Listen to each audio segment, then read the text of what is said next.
जय हिंद मित्रों, आप सभी का एक बार फिर से बहुत बहुत स्वागत है। आज की इस वीडियो में हम पढ़ने वाले हैं लॉरेंस कोलबर्ग के नैतिक विकास की अवस्था का सिद्धांत। मित्रों, इसके पहले अगर आप चैनल पर पहली बार आए हैं और इस प्रकार की और वीडियोस चाहते हैं तो चैनल को सब्सक्राइब कर लीजिए और ये वीडियो अपने सभी दोस्तों के साथ शेयर कर दीजिए। तो लॉरेंस कोलबर्ग के जो नैतिक विकास का सिद्धांत है, यह इन्होंने पियाजे के संज्ञानात्मक विकास का जो सिद्धांत है उसको आधार बनाकर यह सिद्धांत दिया और इस सिद्धांत को इन्होंने 3 भागों में विभाजित किया है। सबसे पहली आती है पूर्व परंपरागत अवस्था या फिर जिसको कह सकते हैं पूर्व नैतिक स्तर।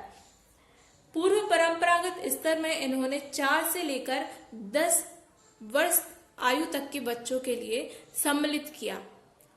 लॉरेंस के अनुसार इस आयु वर्ग के जो बालक होते हैं वे अपनी आवश्यकताओं के संबंध में सोचने लगते हैं और उनके जो प्रश्न होते हैं नैतिक दुविधाओं से संबंधित जो प्रश्न होते हैं वो अब लाभ हानि पर आधारित होते हैं। वह नैतिक कार्य करने लगते हैं। सामाजिक और सांस्कृतिक रूप से क्या सही है क्या गलत है इसका अब उनके अंदर विभेदीकरण आने लगता है। अब अच्छा बुरा क्या होता है इसकी व्याख्या वो जानने लगते हैं। इसके साथ साथ पुरस्कार और दंड के नियम से भी अब वो परिचित हो जाते हैं कि अच्छा कार्य करने पर उन्हें पुरस्कार दिया जाएगा और गलत कार्य करने पर उन्हें दंड दिया जाएगा। इन चीजों से वह परिचित हो जाते हैं। तो पूर्व परंपरागत स्तर के अंतर्गत उन्होंने रखा है दंड और आज्ञा पालन अभिमुखता। तो बालकों के मन में क्या होता है, अब आज्ञा पालन का भाव उत्पन्न होने लगता है। इस अवस्था में जो बालक होते हैं उनके अंदर अब नैतिकता का ज्ञान भी आने लगता है और बालक अब अपनी परेशानियों से बचना चाहता है। और कोलबर्ग का मानना है कि यदि कोई बालक अच्छा व्यवहार करता है तो उसके लिए पुरस्कार दिया जाता है और गलत कार्य के लिए उसे दंड दिया जाता है। तो अब वो क्या करता है, अच्छे व्यवहार को अपनाना चाहता है ताकि वह दंड से स्वयं को बचा सके। तो ये आ जाता है दंड तथा आज्ञा पालन अभिमुखता। फिर इसके अंतर्गत आती है आत्म अभिरुचि तथा प्रतिफल अभिमुखता। तो इस अवस्था में बालक का व्यवहार जो होता है वो खुल के सामने नहीं आता। वो अपनी रुचि को प्राथमिकता देता है और वह पुरस्कार पाने के लिए नियमों का अनुपालन करता है, क्योंकि उसे पता है कि अगर वह कोई अच्छा कार्य करता है तो उसके लिए पुरस्कार मिलेगा। तो वो पुरस्कार पाने के लिए नियमों का पालन करने लगता है। दूसरी अवस्था बताई है लॉरेंस कोलबर्ग के नैतिक विकास के सिद्धांत में दूसरी अवस्था है परंपरागत नैतिक स्तर। तो परंपरागत नैतिक स्तर के अंतर्गत 10 वर्ष से 13 वर्ष तक की आयु वर्ग के बालकों को यहाँ पर समाहित किया गया है और इस आयु वर्ग के जो बालक होते हैं वो अपने व्यवहार में नैतिक मानकों को अब समाहित करने लगते हैं और अपनी आवश्यकताओं के साथ साथ अब वे दूसरों की आवश्यकताओं को का भी ध्यान में रखकर कोई भी कार्य करते हैं। जैसे अधिकार संरक्षण अभिमुखता, इसको 2 भागों में विभाजित किया गया है। जो परंपरागत नैतिक स्तर है इसको 2 भागों में विभाजित किया गया है, अधिकार संरक्षण अभिमुखता और अच्छा लड़का और या फिर अच्छा लड़की। तो देखिए अधिकार संरक्षण अभिमुखता क्या है, तो इस अवस्था में बच्चे नियम और व्यवस्था के प्रति जागरूक हो जाते हैं और अब वे नियम और व्यवस्थाओं का अनुपालन करने लगते हैं, उनको मानने लगते हैं, उसके प्रति अब वो जिम्मेदार हो जाते हैं। दूसरा चरण होता है अच्छा लड़का या फिर अच्छा लड़की। तो इस अवस्था में बालक क्या करते हैं, एक दूसरे से सम्मान की भावना रखते हैं और स्वयं भी सम्मान चाहते हैं। ठीक है, स्वयं सम्मान पाने की इच्छा भी अब उनकी होती है, वे अच्छा बनना चाहते हैं। तीसरी अवस्था यहाँ पर बताई है उत्तर परंपरागत नैतिक स्तर या फिर उसको कह सकते हैं आत्म अंगीकृत नैतिक मूल्य। इसमें रखा गया है 13 वर्ष से ऊपर के आयु वर्ग के जो बालक है उसको इस स्तर में यहाँ पर रखा गया है। उत्तर परंपरागत नैतिक स्तर के भी 2 चरण बताए गए हैं। पहला बताया गया है सामाजिक अनुबंध अभिमुखता। अब देखिए इस स्तर में क्या होता है, जो बालक होता है या जो व्यक्ति होता है अब वो परिवार को, समाज को, राष्ट्र को अधिक, महत्व को अधिक प्राथमिकता देता है। ठीक है, और एक स्वीकृत व्यवस्था के अंतर्गत कार्य करता है। कोई भी बालक है जो बाहरी आशाओं को पूरा करने के लिए अब रुचि रखने लगता है। इसके अंतर्गत दो चरण रखे गए हैं। पहला है सामाजिक अनुबंध अभिमुखता। अब देखिए फॉर एग्जाम्पल कि कोई व्यक्ति है वो अपने बच्चों की जान बचाने के लिए क्या करता है, दवाई की चोरी करता है। तो उसको यहाँ पर सही क्या लग रहा है कि बच्चे की जान बचाना है, इसलिए वो दवाई की चोरी कर रहा है, जबकि वो जानता है कि चोरी करना क्या है, गलत कार्य है, फिर भी वो दवा की चोरी कर रहा है। तो ये सामाजिक अनुबंध। अब वो अपने परिवार को यहाँ पर महत्वता दे रहा है, परिवार के सदस्यों को बचाने के लिए भले ही उसे सामाजिक मूल्यों को तोड़ना पड़ रहा है, पर वो किसको महत्वता दे रहा है, परिवार को यहाँ पर महत्वता दे रहा है। इसके बाद इस अवस्था में क्या होता है, बच्चे वही करते हैं जो उनके लिए सही लगता है, तथा वे यही सोचते हैं कि नियमों में अब बदलाव की आवश्यकता है, वो जो कर रहे हैं वो सही है, सामाजिक अनुबंध। फिर दूसरा चरण यहाँ पर रखा गया है सार्वभौमिक नैतिक सिद्धांत अभिमुखता। तो इस अवस्था में क्या होता है, अंतःकरण होता है इस अवस्था में, ठीक है। और अब बच्चे क्या है, आचरण से दूसरों की प्रतिक्रियाओं पर विचार किए बिना अपने अंदर जो स्वेच्छा आ रही है या जो आदर्श उत्पन्न हो रहे हैं उनके अनुरूप बच्चे कार्य करने लगते हैं। बच्चे अपने अनुरूप, अपने व्यवहार के अनुरूप कोई भी कार्य करते हैं, उनकी जो रुचि होती है उसके अनुसार वह कार्य करते हैं। तो ये आ जाता है सार्वभौमिक नैतिक सिद्धांत अभिमुखता। इसमें महत्वपूर्ण यह है, आपको ये तीनों स्तर याद रखने हैं। पहला पूर्व परंपरागत, दूसरा परंपरागत नैतिक स्तर और तीसरा उत्तर परंपरागत नैतिक स्तर। और इनके अंतर्गत दो दो चरण बताए हैं, जैसे परंपरागत नैतिक स्तर के अंतर्गत 2 चरण, इसके अंतर्गत 2 चरण। तो ये चरण आपको याद रखने हैं। परीक्षा में इस प्रकार से पूछा जा सकता है कि अधिकार संरक्षण अभिमुखता कोलम वर्ग के नैतिक विकास सिद्धांत की किस स्तर के अंतर्गत आती है। अब आपके लिए 3 ऑप्शन दे दिए जाएंगे, तो आपको पता होना चाहिए ये आती है परंपरागत नैतिक स्तर के अंतर्गत। मैंने जो बोर्ड पर लिखा है आप इसको अपने नोट के रूप में लिख सकते हैं, ताकि आप इसको अच्छी तरीके से याद कर सकें। अगर आप इसको पीडीएफ फॉर्म में चाहते हैं तो डिस्क्रिप्शन में आपको हमारे टेलीग्राम और फेसबुक ग्रुप का लिंक मिल जाएगा, जहां से आपको इसका पूरा फोटो और पीडीएफ प्राप्त हो जाएगी। अब देखिए लॉरेंस कोलबर्ग ने नैतिक विकास की कुछ अन्य अवस्थाएं, देखिए वो 3 अवस्थाएं तो वहां पर बताई हैं, इसके साथ साथ कुछ और अन्य अवस्थाएं भी बताई हैं, जिसके अंतर्गत आती है पहली स्वकेंद्रित अवस्था। स्वकेंद्रित अवस्था में 3 वर्ष से 6 वर्ष तक की आयु वर्ग के बालकों को यहाँ पर समाहित किया गया है। तो इस अवस्था में क्या होता है कि जो बालक की व्यवहारिक क्रियाएं हैं, उसकी वैयक्तिक आवश्यकता, इच्छा और उसकी जो इच्छाओं की पूर्ति है उस पर केंद्रित होती है। बालक के लिए सही क्या होता है, नैतिक क्या होता है, जो उसके स्वयं के कल्याण के लिए, जो उसके आत्म कल्याण के लिए, जो उसके स्वयं के फायदे के लिए होता है, वो इस अवस्था के अंतर्गत वही कार्य करता है।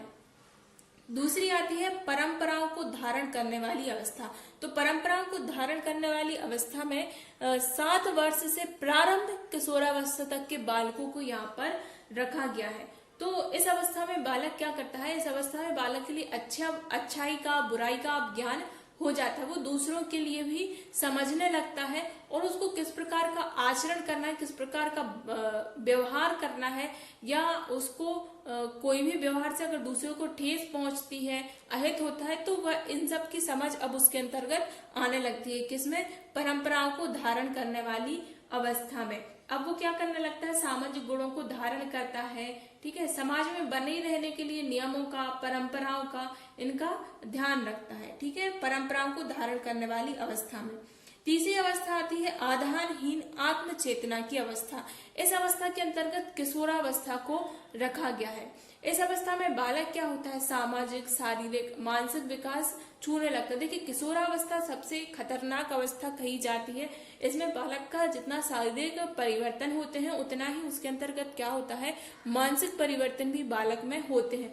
तो इसको सबसे खतरनाक और सबसे अच्छी अवस्था भी कहा गया है, क्योंकि इसमें सबसे ज्यादा सीखते भी हैं और सबसे ज्यादा या तो इसमें किशोरावस्था में जीवन बनता है या फिर बिगड़ता है, इस प्रकार इस अवस्था को कहा जाता है। तो आधारहीन आत्म चेतना की अवस्था, तो इसमें आत्मचेतन की शुरुआत होती है, ठीक है।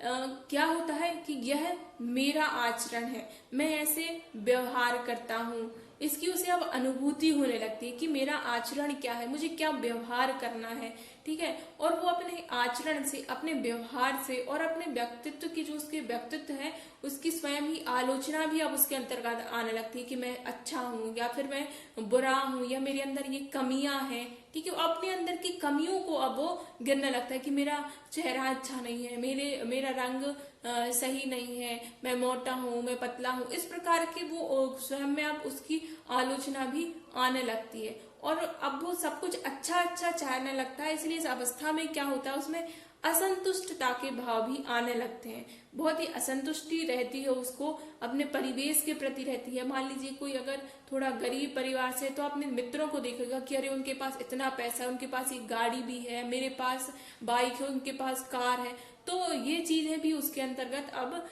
पनपने लगती है, ठीक है। अब परिवेश में क्या गलत है क्या सही है, अब ये चीज उसके अंतर्गत आने लगती है। उसका अपना एक दृष्टिकोण होता है और अगर कोई परंपराएं गलत है तो उसको वो सुधारना चाहता है, ठीक है। इसलिए इसको आधारहीन कहा गया है कि थोड़ी लुढ़कती फुड़कती सी ये मानी गई है। दूसरी है आधार युक्त आत्मचेतना अवस्था।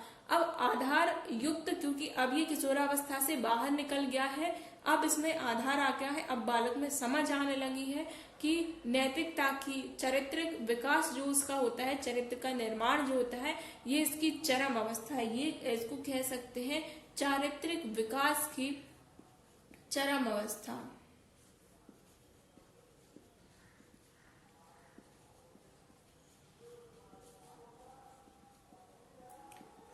चारित्रिक विकास की चरम अवस्था इसको कह सकते हैं हम।